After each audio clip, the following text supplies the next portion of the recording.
Coming up, Glidance is delayed. Your questions to the CEO. You're listening to Double Tap, your daily accessible technology show. Now, here's your hosts, Stephen Scott and Shaun Priest. Hey guys, welcome along to another episode of Double Tap. Shaun Priest, did you have a nice birthday yesterday? Lots of nice messages on Mastodon for you.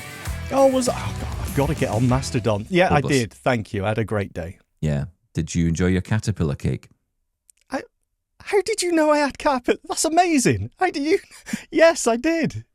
Wow, you must have had quite a sugar rush yesterday. So much so you forgot sending me the WhatsApp message saying, I'm eating caterpillar cake. Oh, that's right. Yeah. I haven't had sugar in a long time. So, yeah, I forgot that. Yes. I don't have those blind extrasensory powers that people think we have. That I can sort of imagine you eating cake. Yeah. Listen, today on the show, we are having the conversation we hoped to have yesterday, but we're going to have it today instead. And I'm so glad to welcome back to the show Amos Miller from Glidance to talk with us all about the delays to Glide into spring 2026. Your questions answered here. Amos, welcome back to the show. Thank you very much. It's great to be here again, guys. Yeah, great to have you back with us, Amos. And sorry we couldn't make it happen yesterday. Your schedule, my schedule. There's kind of an irony here, right? The Glide has been delayed, and so was our conversation. It was an irony. Is that irony? I think it is. What a segue, Stephen Scott. That was great to shoehorn that issue in here. Well done. I know I like to make it all about me, as you well know. Listen, let's dive right into the headline here. So, obviously, you've issued a statement explaining that Glide will be delayed until spring 2026. Maybe explain what that means for those who've put the money down at this point. What does that mean for customers? Yes, of course. I mean, I would say that, first of all, it means that people will receive their glides. People who have pre-ordered will start receiving their glides in spring of 2026. That's what it means. Initially, we were hoping to do that by the autumn of 25. With everything that's been going on with tariffs and also with some of the work that we've been doing on really strengthening the device and making sure that we don't just rush to a goalpost, but do it right, we decided that it's better for everyone if we did that. Now, in your statement, Amos, you gave two main reasons, as you just did there. And, the tariff supply chain issue, it's a global issue. I think everyone understands that. I'm really interested in the feedback. You mentioned, with all the hands-on demos that you've been doing, all the exhibition and events you've been attending, that you got some interesting feedback, and that partly led you to the, looking at the materials and redesigning the chassis. So what was that feedback?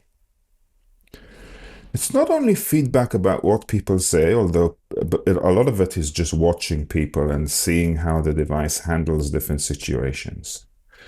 Yeah, that's when we do take it out and have it tested by lots of people. I mean, at some point, we had the handle ripped off in one of our demo days. I don't need any feedback to tell me that there's a problem in the design.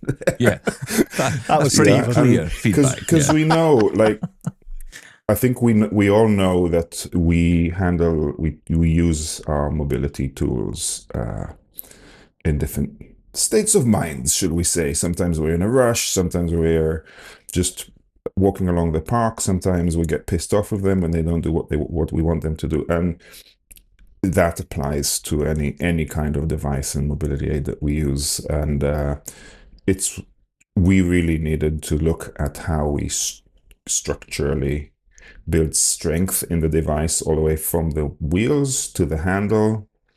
And it's not, you could say, well, why didn't you do it from the beginning? It's all it's all iterative, and it's all you learn, and then you put your attention to where you think is the priority. I am really looking forward to folks trying and experiencing the new design. It's not going to be physically feel all that different. It's just going to feel strong. Yeah. Listen, we've had lots of questions in following the news. Many positive comments as well. In particular, people saying things like, I'd rather the company takes time now to make sure that the device is right before jumping in and just getting the device out there. So for a lot of people, that's a good decision you've made. You know, it's clear that you're committed to the design, committed to this being a good product. There's also questions Jacob asks as well. He asks the question, you know, does this decision affect any of the features planned for launch? He asks, or is the feature set the same? Great question. If anything, it gives more time for feature sets. One of the things that when you develop a device like this is I always talk about two lanes. There's the hardware lane and the software lane. The software lane is where the magic happens from the perspective of the feature set, right? Finding targets, aligning to maintaining a line, detecting drop-offs, curbs, or targeting doors and escalators and all of those things. That's all in the software, right? You can't really push the software lane can't run too far ahead of the hardware lane because you need the electronics to do all the stuff that you do on the software. But the hardware lane moves a bit like the truck lane on the highway. It kind of chugs along and it moves and it moves and it moves. So bottom line, we are very committed and working towards what I call freestyle navigation for day one. And we can talk about a bit more about that, guys. But the way if we think about a new mobility aid, right? The first bar that we have to hit is that it's a viable mobility aid. Viable in defining very simply is that you can leave your existing mobility aid behind and do the things that you do today. Okay? From that, everything else opens up to us. So if you do a route from your home to a local gas station to get some chips, you should be able to do that route with Glide, and that makes it viable. Okay? Yeah. And, you know, that's may not sound all that exciting, but there hasn't been one ever since the invention of the guy that got a cane, an alternative option as a viable mobility. So that's the feature set we are focused on. Freestyle navigation, maintaining a line, taking turns, avoiding obstacles, targeting things in the environment, and really enabling you to do what you do. That's if that all makes sense. No, it does. And I think, you know, this is why, Amos, you being blind is so vital, I think, in this, because you understand that getting out the front door for a lot of us is the biggest challenge. It's not, you know, it's not climbing Mount Everest. Yeah, that's great, but that's not what a lot of people would see as the big deal. It's getting to the shop. It's going to the doctors. It's doing the everyday things. That's the challenge. That's the difficulty. For some people, it's putting the bin out. You know, there are lots and lots of challenges in our lives that are very small in relation to everyone else's challenges that you would talk about. It's quite funny. A few weeks ago, we were in the Robotics Summit in Boston, and we visited the research lab associated to Boston Dynamics. And we saw, when we were there, they have jumping bicycles. The bicycles, literally, they ride around and they jump onto tables and they hop onto another table. And it's unbelievable, right? And we were joking. There's one just done it there. Yeah. You took one home with you. When Glide does its thing, it's going to be as dull as water, because it doesn't even look like it's doing anything. All you're doing is walking, right? Yeah. Like that's the genius. I don't know if when you tried it, when you tried it very recently, you probably noticed, Shaun. I don't know if you know it doesn't even zigzag so much. It doesn't crank left and right. Like when it's just guiding you, it's just silent, and it just does these tiny corrections, and it's very unimpressive. But that's, to your point, Stephen, that's when it's doing its magic, and that's when me can just walk down the sidewalk and go where we want to go. But that's when technology is the most impressive, isn't it? When you don't notice it so much, it just does its thing. And I agree. It did feel a lot smoother. Even from when I tried it at CSUN, it seemed a little bit more fluid in its movement as well. It just does feel like, I'm kind of worried now that people are going to say, right, you're steering around things, because it does look like you're just steering yourself, right? We're going to have to explain things again. No, honestly, I am blind, yes. Some of our other listener questions relate to the launch itself. Will this be a US launch, then Europe launch? Is it going to be over time? Is it staggered? And many people asking about, can this please be made available worldwide at launch? What's the position on that? It will unpack that. But honestly, we don't have a detailed plan, Stephen, on where and when it will launch exactly. As you know, we took pre-orders UK, Canada, US, and Europe, and those are our initial markets, and we will be rolling out into those markets. I would say that it's reasonable to expect some degree of staggering. It is logistically impossible to be in the whole world at the same time, especially for a startup. At the same time, we are, as you know, we're in the UK right now, and we're establishing the dialogue with the local organizations who will help and be part of that. We hear a lot from people who, they just want to get their device and go. At the same time, I'm talking to people on, how are they going to, I was talking to two ladies who live in the Pacific Northwest, and they said, I'm really worried when I get my Glide what kind of support I'm going to get, because I can't see myself getting onto this by myself. Right, and so I have to really think about the array of different needs, and it's going to be a new mobility aid. It's not as though you could just ring your local hardware store and ask them, how does this work? Yeah.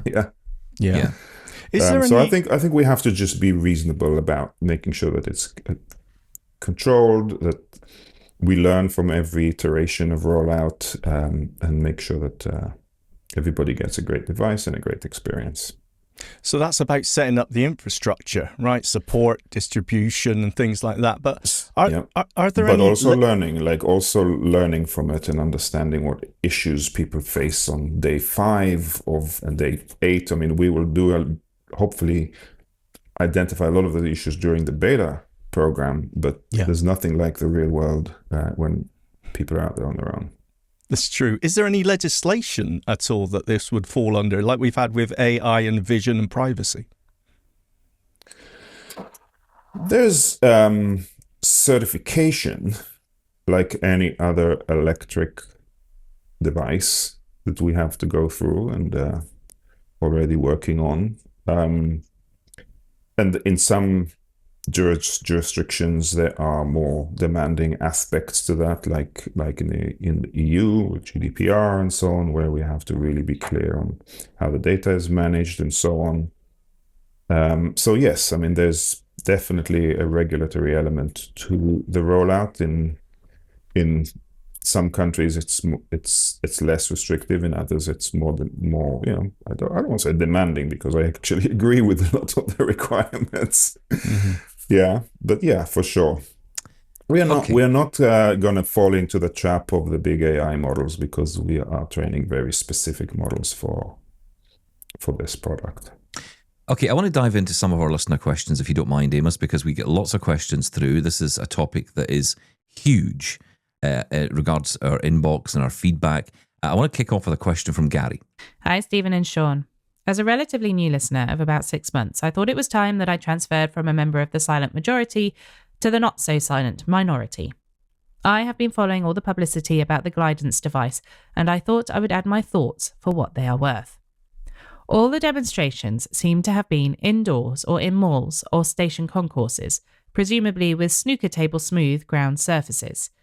Given the state of the pavements and sidewalks here in Hastings, UK, I could see the poor device zigzagging across the pavement desperately, trying to avoid clumps of weeds or potholes, before finally succumbing to a particularly large weed and overturning with its little wheels up in the air like some unfortunate upturned beetle, shortly thereafter to be squashed to death by the unfortunate user, Shaun or Stephen, falling on top of it. Thanks. No doubt with comments from passers-by saying, "Oh, look, there's that poor confused blind drunk chap falling over his lawnmower again."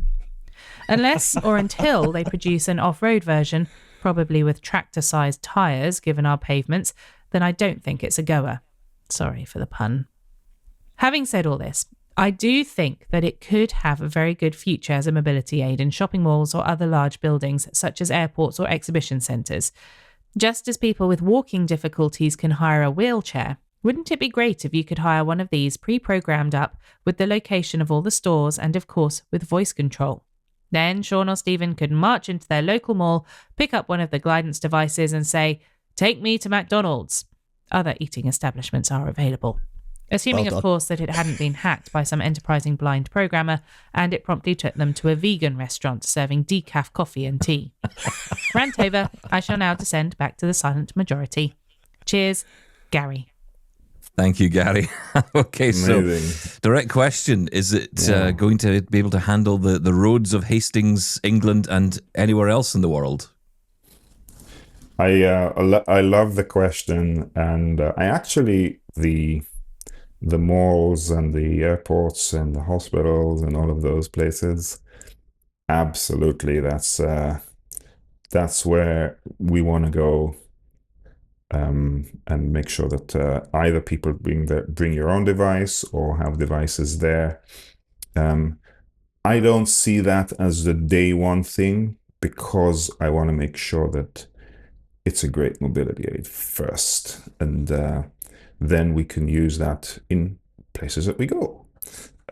My concern is if I start with the local mall, I optimize it for the local mall, and it's not going to work elsewhere. And that comes back to the original point. The reason that we have not taken it out, at least in demonstrations to date, is just it needs software that's not on it yet. It's called the semantic segmentation. I'll explain very quickly what it is. If you are in a mall or in an indoor building, all of the obstacles are physical. They stick out of the ground.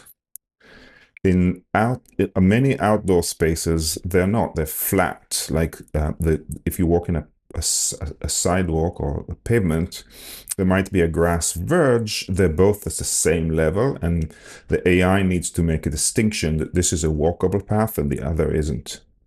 That software is still being tested and has not been rolled out onto the demo devices. So it's the device which keep taking you onto the lawn, these and outdoors. That's very prevalent. It's everywhere. You have all these kind of surfaces that are not to be walked on, and so that's the primary reason we haven't been doing outdoor demos. We also like the newer devices for the outdoor demos because they are more sturdy. When you walk outside, especially in uneven pavements, the device shakes a lot. And with the current devices, that shaking is just not a great experience. It rattles and so on. And the newer devices with the new chassis just quieter, better wheels.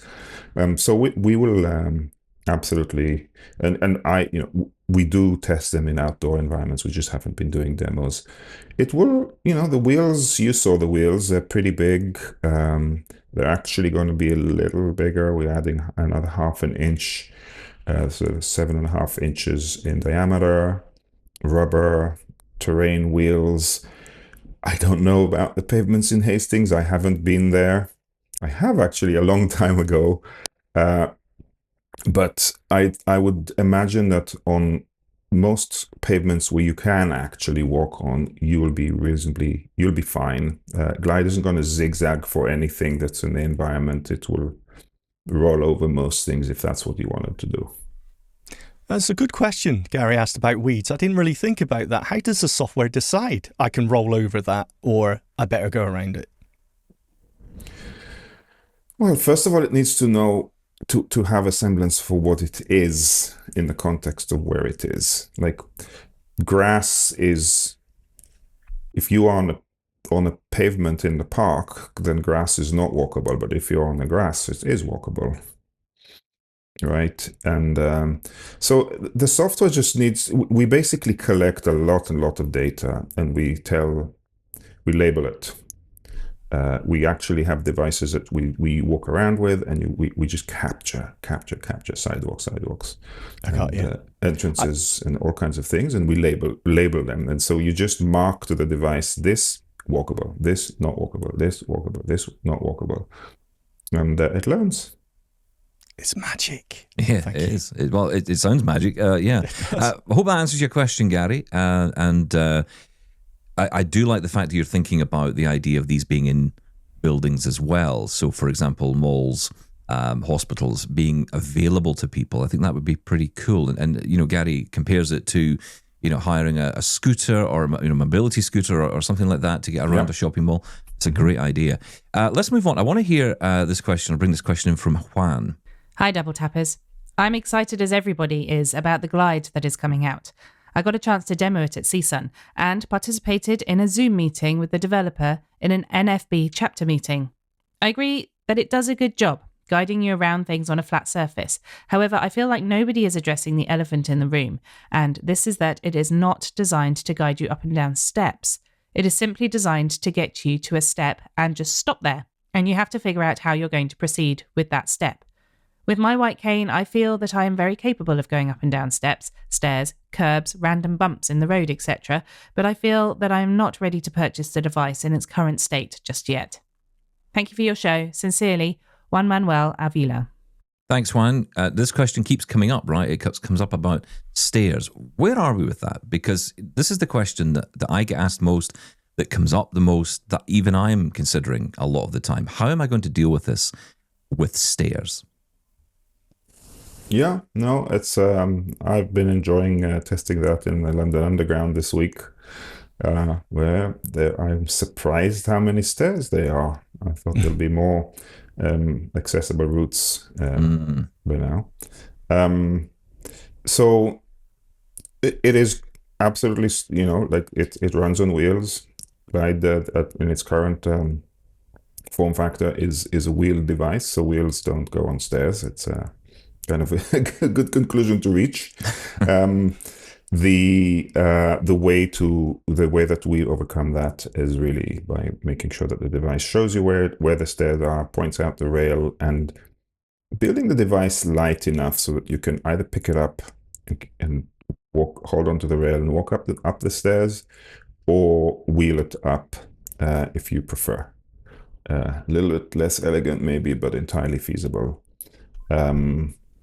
And so that's really how you handle stairs. The rationale here, just again, I just want to put it in context of where we're going, right? There isn't really currently an alternative technology, as much as people would make you believe that you could do robot dogs that climb stairs. It's nowhere near viable. Like, this is going to take 5 to 7 years before the supply chain and the components make any walking device or something that climbs stairs viable. So I made and the team made this pretty strategic decision. We want to get these devices out there and start this transformation of mobility using AI and robotics today, rather than try to optimize something that climbs stairs and produce a much more expensive device, one that breaks, one that needs a lot more batteries, and we don't get that vast experience as to start getting these devices out there, learning the real world, learning how to deal with weeds in the ground. Yeah. So there is a trade-off here, and I think we have it's going to be a multi-step a journey to get to that future. Yeah. Can I ask, Stephen, what? Because I hear this a lot as well. And honestly, I don't know why. It would slow me down if it tried to climb the stairs for me. And as long as it tells me there's the step, it stops me at the step and takes me where the handrail is, if there is one. What are you worried about? Well, I think for me, so getting up and down stairs is a challenge enough for me as it is, if I'm honest. And it's been an issue for me for a long time. So the idea of having to carry this thing and, hopefully there's a handrail and hopefully I'm not having to carry anything else at the same time, because at that point now I have no hands free. I also think about people who are older who may struggle to lift and carry this thing as well. It's incredibly light, though, isn't it? Or maybe that's relatively, the discussion point. yeah. Relatively. If you're in your 70s I would or say 80s, that an older, a more frail person, I would say in that case, they would be better off to just wheel it up or down. The one thing I don't dismiss the concern. I'm just saying this is one of the constraints. yeah, what you're saying is this is the reality we're in at the moment. You've got those bouncing bicycles. You're not getting with those guys. Yeah. Hopping itself up the stairs.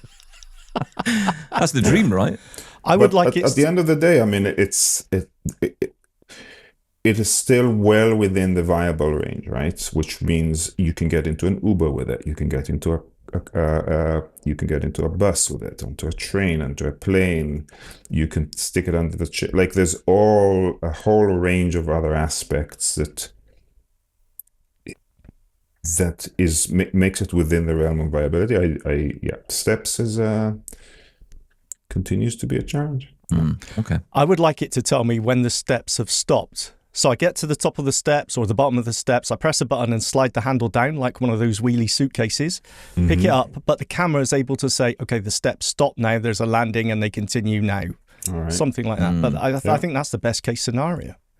Yeah. Anyway, sorry, that's my wish list. No, this is a good conversation and one that will continue. Okay, let's get some quick fires in. Here's Dan. Greetings, Shaun and Stephen. How well will Glidance work in the snow? Or is it more of a spring through fall device? Thanks, Dan. Yeah, that's a good question. Weather. So first of all,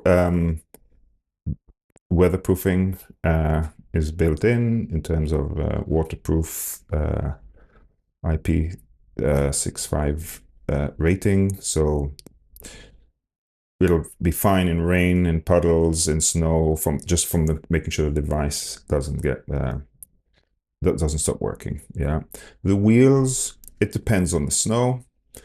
We have not tested it in different types of snow. The wheels should be fine on packed snow, but again, I'm saying should be fine because we have not tested it extensively. And the main challenge with snow is visibility. If it's covered in, if the sidewalk is covered in snow and there's no distinction between the sidewalk and the road, that can be a challenge, and that's going to be software. So to answer the question, it's not just a spring to autumn device. It is going to be used a lot in winter. We are aware of what challenges it presents and building in capabilities to overcome those. But there will be limits for sure. Yeah, and I think we almost have to temper expectations a little bit here. It's not, you're not promising that it's going to solve every single problem that we have as blind people, right?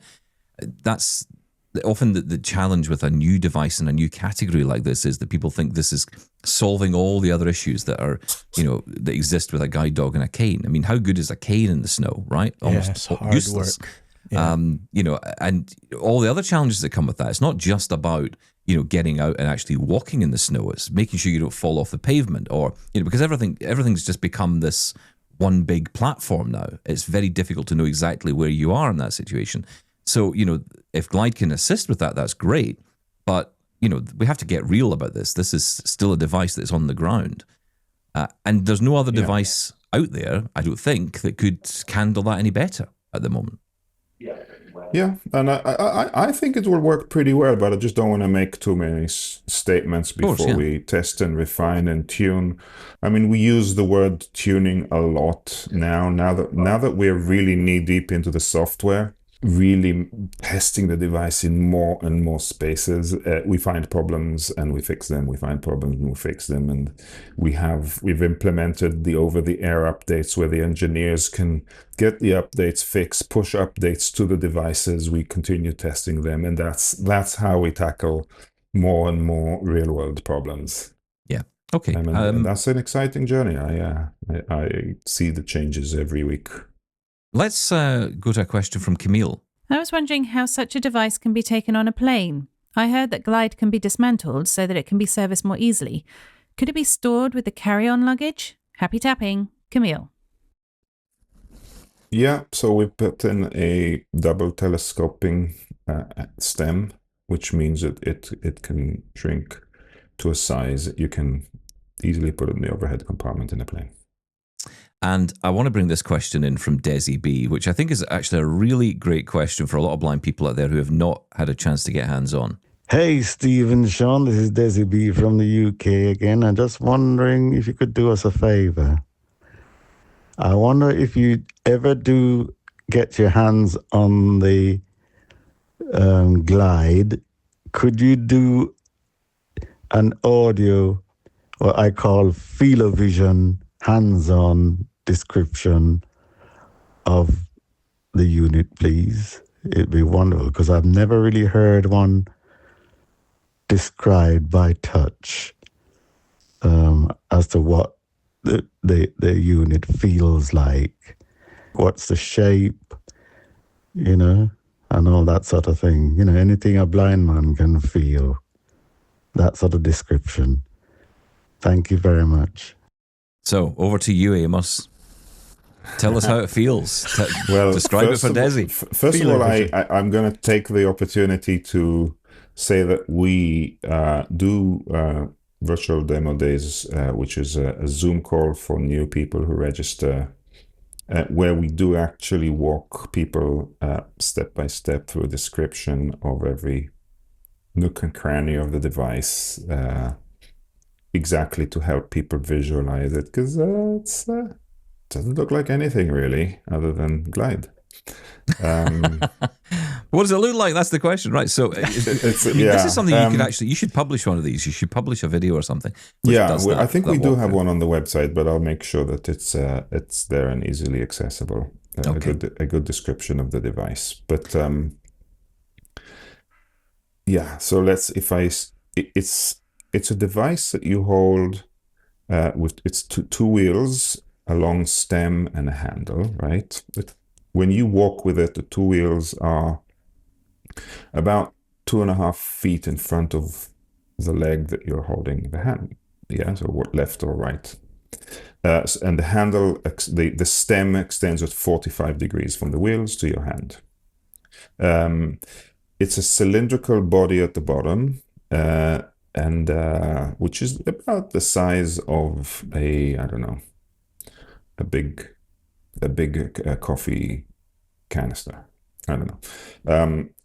The wheels are 7.5 inches in diameter, so they're pretty prominent. They're big. It looks a bit like the front of an F-150 Ford truck, and the wheels are black. The device itself is white. There is a handle in the front, which is also a bumper. That's magenta red color. And then the stem extending at 45 degrees to the handle. In the handle is a horizontal grip, like the harness of a guide dog. And in the handle, there are two cameras. One camera that's pointing slightly down, and one camera that's pointing forward. And those are the main sensors of the device. There are other sensors built into the device, but the cameras are the primary. It feels, I would say, more like a scooter in its ruggedness than a toy, if that expresses a feeling. At the moment, actually, some of the demo devices do feel a little bit lighter and more rattly than that, and that's exactly why we made a lot of the changes. It does feel rugged, solid, connected. You can feel, as you roll the device, you feel the vibrations through the handle of the surface that you're going on. So yeah, it's a very, very tactile experience. Okay, well, thank you for that. And Desi, I hope that answers your question. But if you want more detail, then as Amos says, check out those virtual demo days to essentially get hands-on over Zoom, which is a cool way of doing it. Have we got time for one more question? Can I steal you for one more minute? Yeah, and then let's... yeah, absolutely. Because you've got a busy day today. I know we're talking to you ahead of your... heading out to our Paddington demos. Yeah, people will be waiting eagerly to talk to you and get hands-on. Stephen's fault. We're holding you back. So if they were late today for the Paddington demo day, it's our fault. I apologise. But I want to throw this question into the mix. This comes from Christopher. Thought I would mention my 2 cents worth re-glide. While not a guide dog user and someone who is a very happy user of a cane, I am looking forward to getting my hands on this, what is sure to be a game-changing device. As someone who lives in Australia, to date, I haven't been able to. In saying that, I have been following Glide very closely and have been in touch with them, putting multiple questions to the Glidance team.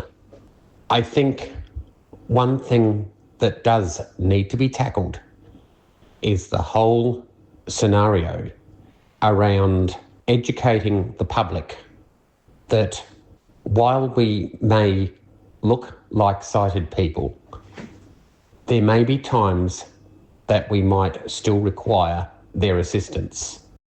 And this question comes up a lot, doesn't it? It comes up around being a new device in a new category. Like Shaun was saying earlier, if we look like we are essentially, steering our way around obstacles and we're in full control of this thing, actually it's in control of us to some degree because it's obviously doing the navigation. It does present a new challenge perhaps. How are you tackling the idea of public perception? How are you discussing that amongst the team? First of all, I really appreciate the comments, sir. Everything is spot on. We are, now that we're taking the device a lot more out in the wild, we are watching like hawks how the public is responding. And how, do people get out of the way? Do people notice what's going on? Do people relate? Do people come towards, walk away from? What happens when you just stand around? And all of these things are, and I think every culture is going to be different. And by golly, cultures are different in that regard. I mean, I won't generalize here, but it's the expectation from people who are blind and people with disabilities in different places are very, very different. And so this is a question that we are watching. I think there's a role for the device in the way it looks in that equation, but I don't think that's where it begins and ends. I think there's definitely going to be some education. I think there might need to be, I don't know, other symbols. Maybe you do carry a symbolic cane for when you do need it. I think that there's going to be a lot of figuring out here. It's not, even when I use a guide dog, people don't know when I need help. Yeah, that's true. Right? I mean, I remember when I learned to use a guide dog back in the day, they told me if you need help, get the dog to sit and put up a sign that you need help, because otherwise nobody would know. Can you imagine? It does not surprise me. Yeah. So I mean, please, if you two have any comments on that, again, I think this is the space that we I don't think there's anything you can do to understand. Personally, I think it's just a case of it's time. I don't think you can push perception onto on a society at all.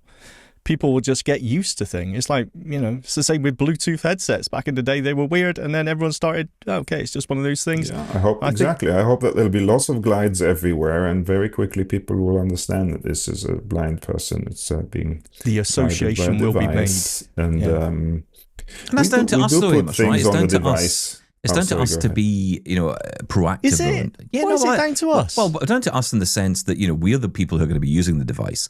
People are going to be asking us. It's not that they can ask anyone else. So, it's going to be up to us if we're using this thing to be prepared for questions and be prepared for the inquisition that we get every day anyway, in one way or another. But this will be a new level of it. And, I don't know. I mean, I think it's just, we also have to, I think, accept that to some degree, and also some ways not care. It's like, okay, like the public might not understand it. Okay, but do they understand blindness as it is? I remember walking into a hotel. I had my sunglasses on. I had my white cane. I tripped and fell down a set of stairs, landed on my backside, got up, got myself to reception, and the lady said, "Where did you park your car?" Mm-hmm. So what chance do you have? If that's the kind of situation that we're in, right? Yeah. So we're a long way off with perception, but I think it's an interesting comment. Listen, I'm going to let you go, Amos, because I know you have a busy day ahead. I just want to thank you for your time. A lot of our listeners have been in touch, and one overriding thing that comes up is they thank you for your openness and your honesty and your transparency. And coming on here this morning and answering the questions that we didn't send to you in advance, you've heard these for the first time. I think it is great, and it shows your commitment to the community. And I wish you all the best. Come back soon, though, and geek out with us some more. I will. And I just want to say that, it's not an easy thing for me to go out and explain that we're going to be delayed and so on. And just the outpouring of support and positivity and almost a level of excitement of, my God, if they take a bit more time, how exciting it is going to be to where they're going to get. So it's just been unbelievable for us as a team to receive that level of support from the community, which we're most grateful to. Amos, thanks so much. Have a great day in Paddington Station. Take care. Thank you. Thanks, Amos. This is Double Tap. We'll be right back. Double Tap thanks NUMA Solutions for supporting this podcast and for their continued commitment to digital accessibility. NUMA Solutions is behind some of the most powerful accessibility tools out there, all designed by blind developers who understand the real-world challenge of inaccessible tech. Whether it's Remote Incident Manager or RIM, which lets you give or receive fully accessible remote tech support across PC and Mac, or Scribe, which turns inaccessible meeting documents into screen reader-friendly files instantly, NUMA is solving real problems with smart, usable tools. They're not just building products, they're building independence. And now, to celebrate our new partnership, NUMA is offering something special to the Double Tap community. 10 free community support subscriptions for Remote Incident Manager and 10 subscriptions to Scribe for Documents. It's your chance to experience accessible tech support and real-time document remediation. Subscribe to our newsletter at doubletaponair.com/subscribe to enter for a chance to win. Hello YouTube, this is your obligatory message from Shaun and I to like, subscribe and hit that bell. Did I get that right?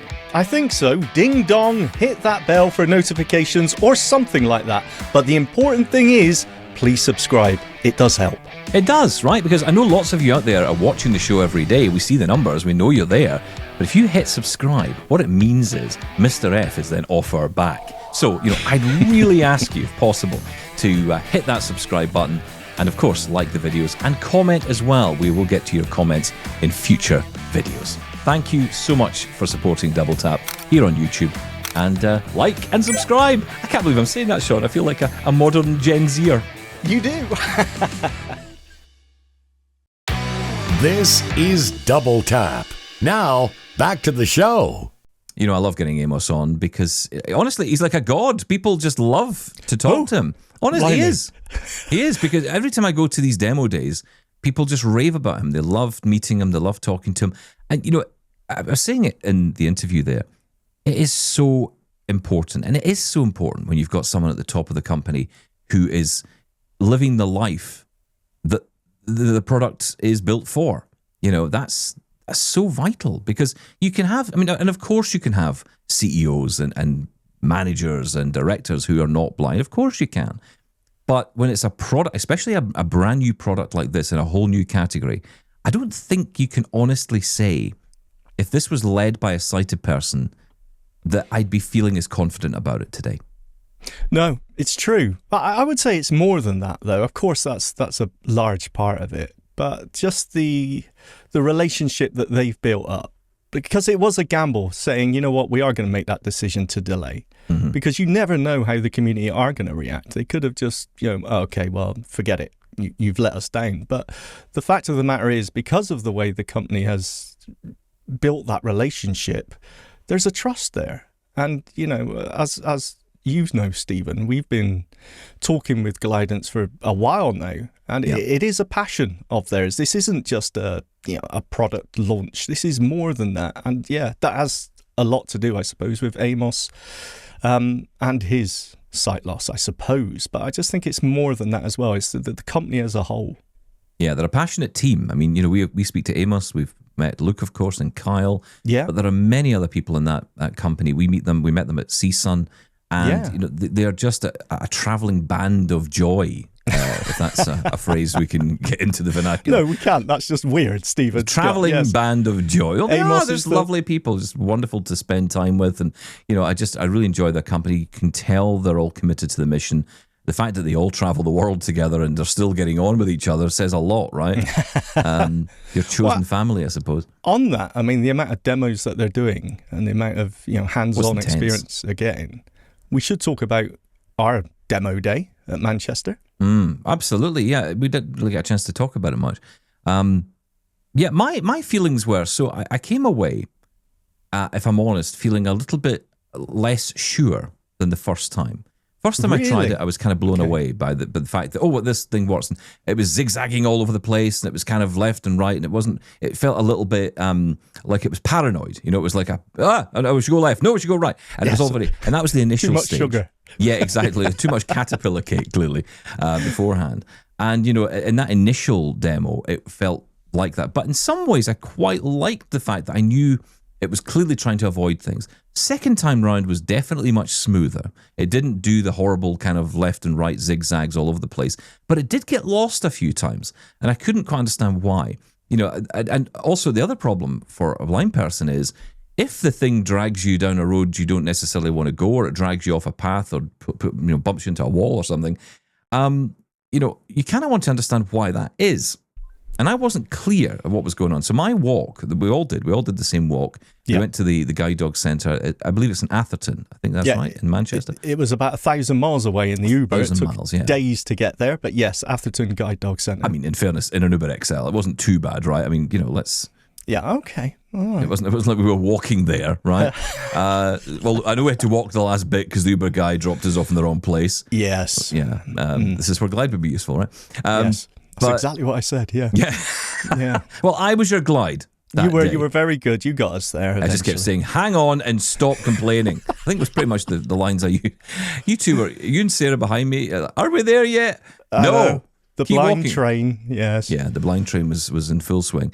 But you like the more distinct movement, I think right? I do. I like a little bit more of the... Yeah. I've got to pick you up on if it drags you anywhere. Let's just be clear on that, because I know Amos doesn't like that. Right? It's not pulling you; you're pushing it. Well, that's true, and this is the bit that's kind of hard, I think, to realise until you've tried it. That it isn't actually guiding you. It's navigating you in the sense that it's avoiding obstacles in front. It's essentially turning left and right for you. Okay, so it's doing the job of what a guide dog would do. So you're pushing it though, so it's not going to drag you off. Although I did feel, and I don't know if it's my height or I'm just terrible at walking or what it is, but I did feel like I was kind of not being a little bit led by it. And I think that's an initial thing. I think that's something I'll get over. It's like everything else. If I remember having a guide dog and I felt the same way. I felt like I was constantly being dragged everywhere. And, yes, it's a bit different with a guide dog because the dog is leading you. But you have to learn to get into its rhythm of walking. And I think this is the same with this. You have to learn to get used to it. It is very different to a cane. It is a new experience. Yeah. I can't take away from the experience, the first experience, the second experience, and say, well, I didn't like the second experience. It's not that I didn't like it. It's just that it was a little bit different. And I did notice one thing, that I use my cane in my left hand. Yes. And they were quite insistent that I use my right hand to use it. And we did try it on the left. I said, well, my left hand's my dominant hand. That's what I use my cane on. And so there was like, oh, okay. And so they used the left hand, and we did run into a few issues. Now, doing the same route on my right hand, and because it's not a cane, that doesn't feel weird. So I could happily use it in my right hand.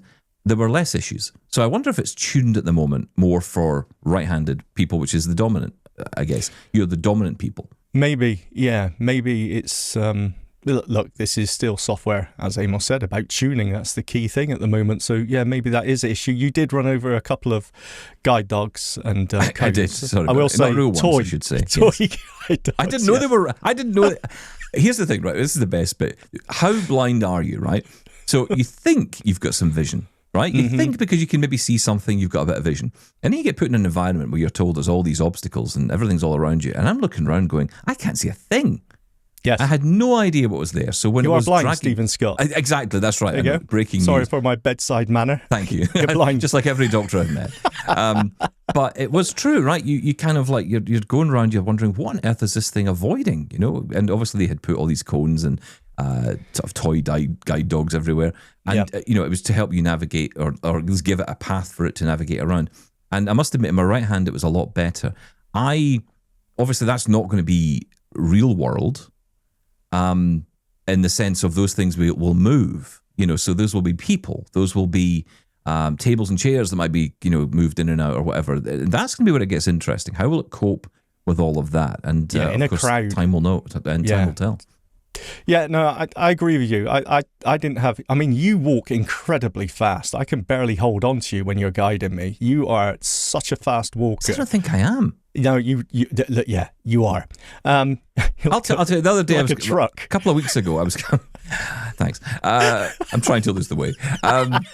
Trying to get to like a sedan. That's what I'd like to get to, you know, away from the truck. But I was coming home one day and someone was waiting for me at the front door and they said, oh, here he comes ambling along. And I felt like I was going like a freight train. Oh, you do. No, they were just wrong. wrong. I was walking slow. Yeah, I didn't have any issues. I didn't hit anything. I'm quite a slow walker, I suppose. I don't know. But it felt perfectly comfortable for me. And it was subtle, the turns and everything. And it did take you through a narrower gap as well. There was like, I don't even know what the obstacles were myself, but there was a gap to take you through to prove that it could, you know, estimate the distance, the width of things. That was quite cool. But I totally agree with you. Luke was walking with me and he was saying, okay, we're going through this and this and this. And look, this will be an option because it will speak to you at some point. But I was thinking it's tuning that feedback. Do you want to know everything it's guiding you around? Sometimes I do. Why am I turning around something here? What is it? But sometimes you may not. So that is something that needs figuring out as well. How much feedback do you get? Hey, there's a cone in front of you or whatever it's going to be out in the real world. Well, especially when you think, I mean, it takes me back to my first days of Blind Square. And I remember just being totally overwhelmed by the amount of information that was coming. I mean, it was like every point of interest around, navigation, compass information. I was like, geez, I don't know where I am anymore. Well, I've never used a guide dog, so I mean, do you get used to not knowing what it's taking you around? Yeah, well, that's the thing. So the guide dog thing, and this is where gliding guide dogs are quite similar in that sense that, you know, the cane is about finding an obstacle and moving around it, whereas a guide hitting dog... it a lot, trying to figure out what well, it that's is. right. Yeah. And some prefer that. I kind of like to know my environment. I like to know where I am, where things are in relation to. But a guide dog, you just sail through, and a lot of people prefer that. And it'll be interesting to see how that compares. I mean, my experience when I was 19 of having a guide dog was I just weaved in and out of, you know, people's ways. The dog did all the work, and it was kind of cool. And I think it'll take a lot of time for people. Maybe not long. I don't know. I honestly don't know. I could have this thing a week and be feeling more confident than ever.